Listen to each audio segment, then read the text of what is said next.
when I say the Viv murder will never be solved, this is another reason I forgot to add in the video this morning. Not only because I can't prove I didn't give Glover them details. Glover's give details only someone involved could give it to prove somebody's done it, to know the details. No matter where he's getting the details from, somebody's done the fucking murder for them details. And this is the problem. My mate Bull is Glover's alibi witness. And always has been since the murder. Got back in them days, Bull had to go to the police station and tell them that he wrote Bull away with Glover. So he's made his statements to the cops and that. My mate Bull is Glover's alibi witness to prove he couldn't have done it. I know Glover and Rafi and Siazi all fingering together with this podcast thing, moving them details onto me. This is one of the reasons I've had to come back to the internet. They're trying to fucking implicate us in murders, especially Viv's murder.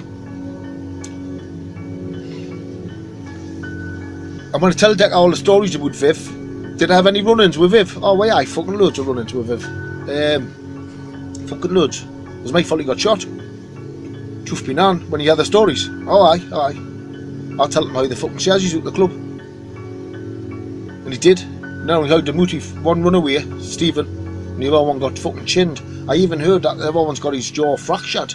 He ended up in hospital. I'm not sure if that bit's true. When I got chinned, but I'm not sure if his jaw was fractured or not. And Stephen done his run again. They're the Dolmens you should be talking about on his podcasts, the ones that are on his clubs at the time. So anyway, I've bumped into Viv, I've told him how they moved. And he did that weekend, and 2 weeks later I shot. So when I say it's my fault, I mean technically it was my fault, because I never told him and given him the okay to do it. It wouldn't have happened, and he wouldn't have been shot. But he wanted to do it, and he was looking for the okay, mind. As soon as he got it, fucking jumped in the air with joy he was, in the middle of the town centre. Yes! But I didn't tell him to chin them, I just told him to fucking put them out.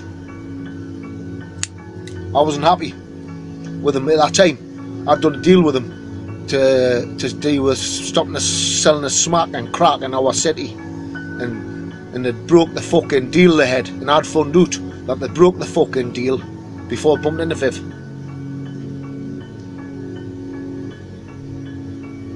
And that's why I tell Viv to do it. Viv come tell us a tale. I wasn't happy with them at that moment in time. I hadn't seen them yet. The time before I'd seen them prior to that, would shook hands that they were going to help stop all the smack and crack too, and give us a load of fucking shite like they're feeding these on these subs on, yeah. Just feeding us fucking dribble shite.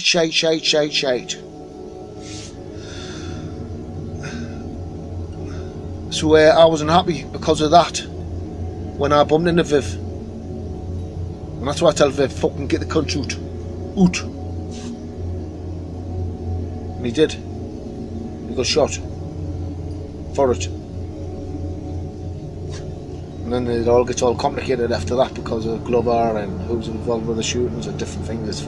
The case has gone nowhere. And the reason the case has gone nowhere was because of that podcast video where they're saying, and he now's made a podcast video where they're saying I've gave him the details. And because of that case is never ever getting solved unless I can prove I did not give him them murder details. And then Bullock's his fucking alibi witness to prove he couldn't have done it.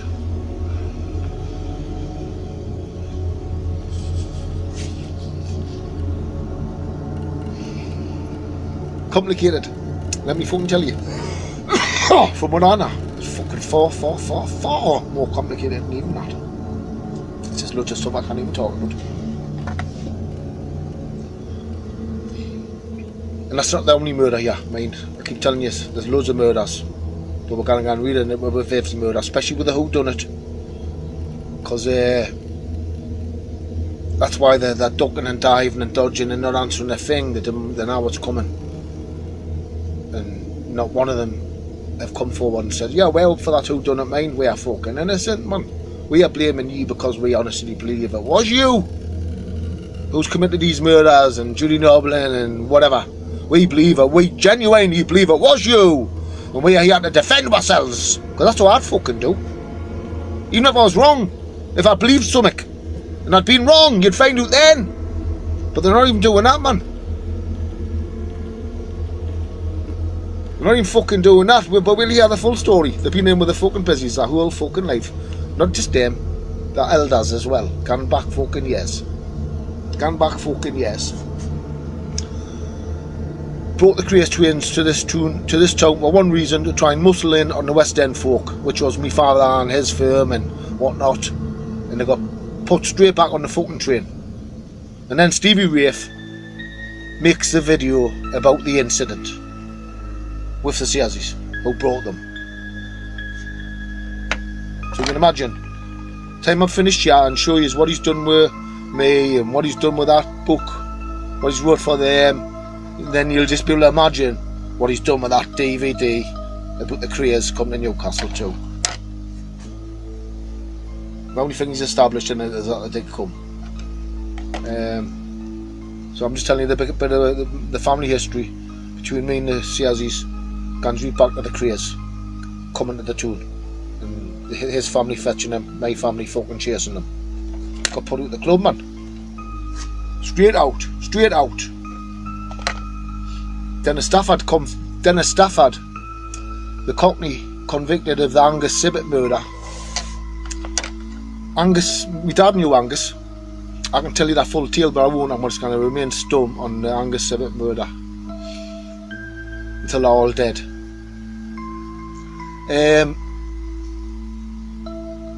What was I going to say there?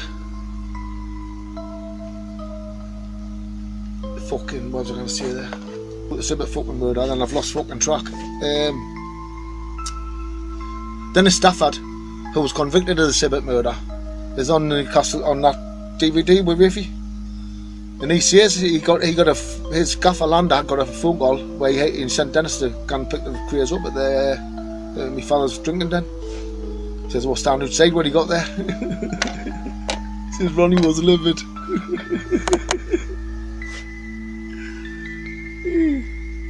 Stand outside waiting for that taxi at the train station, which was Dennis.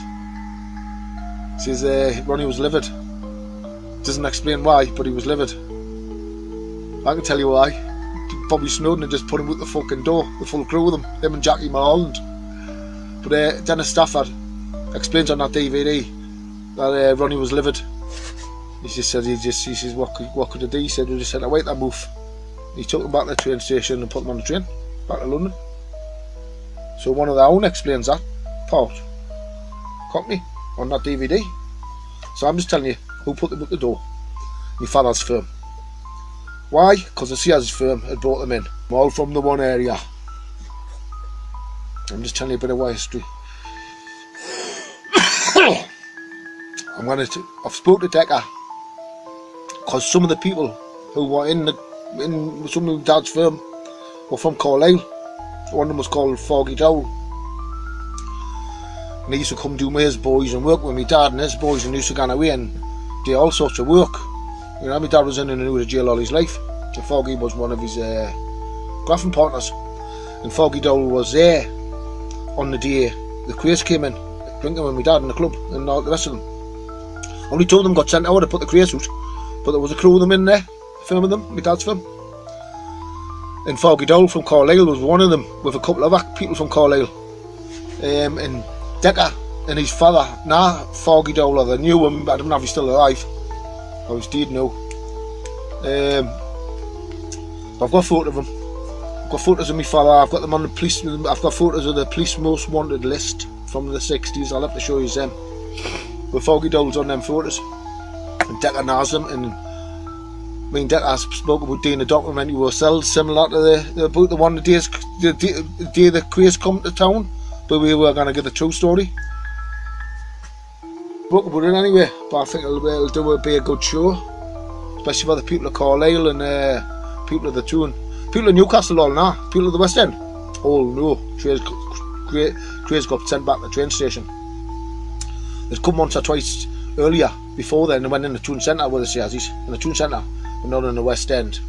So they stepped foot in that fucking West End that were put out. sent back, and they never come back after that, once it'd been embarrassed and put out. I'm just telling you who done it. But it'll make a good show for me and Decker, so to redo the documentary properly and go and speak to proper people who know about it, even though most of them fucking didn't know. But we'll dig some up, because it's true. Anyway, just a bit of crack about little bits and pieces, especially about me making that 5-page statement, why I done it. I get it put on here. I wish they would, but they won't. And one of the reasons they won't, because it fully explains in there everything that they had said about me was lies. This is Rafe and Sales I'm on about. In a statement, it's fully explained. Everything they've said about me is lies, it's self-explanatory.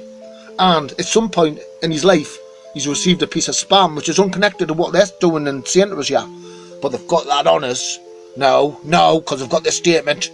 No, but he's took a lie detector test over it. So it sort of cushions the blow, doesn't it? So they can't show the lie detector test over it neither. I'm just telling you, that's why they won't show you the 5-page statement as well. So they know exactly how many pieces of spam it was, and they know exactly whatever it fucking was. I've passed the lie detector test over it. And it was nothing to do with what they were saying on Facebook, where I'd been arrested and questioned, blame my son, and it's two complete different separate incidents. This is, folks. What I'm saying is, I've passed not only lie detector test for that, I've passed lie detector test for the jury nubbling allegations, the multiple murder allegations, and other stuff too. I can't think of it at the minute, but I'm just letting you know the script.